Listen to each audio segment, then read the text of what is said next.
আসসালামু আলাইকুম, আশা করি সবাই ভালো আছেন। আমি এখন আপনাদের এমন একটি জায়গায় নিয়ে যাব যেটাকে বলা চলে এক টুকরো বাংলাদেশ, যেখানে 100 জন মানুষের ভেতর 95 জন মানুষই বাংলাদেশি। শুধু তাই নয়, 100 দোকানের মধ্যে 95টা দোকানই হচ্ছে আমাদের বাংলাদেশিদের। আর জায়গাটা অবস্থিত হচ্ছে দাম্মাম সিকু বাজার। আর এই সিকু বাজার হচ্ছে আমাদের দাম্মাম প্রবাসীদের জন্য একটা আবেগ, যেখানে এক সপ্তাহ না গেলে আমাদের মনটা অস্থির হয়ে ওঠে। আর এইখানে কি না আছে, আমরা বাংলাদেশি বাজারে যেটা পাবো এইখানেও ঠিক সেটাই আছে।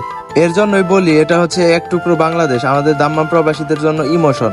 আর এটাকে এক টুকরো বাংলাদেশ এর জন্যই বলা হয়, দেখেন প্রত্যেকটা মানুষ কিভাবে গ্রামীণ পরিবেশে সবকিছু বিক্রি করতেছে। আর এই সিকু বাজারে সপ্তাহে 2টা দিন ভিড় হয়, সেটা হচ্ছে বৃহস্পতিবার এবং কি শুক্রবার।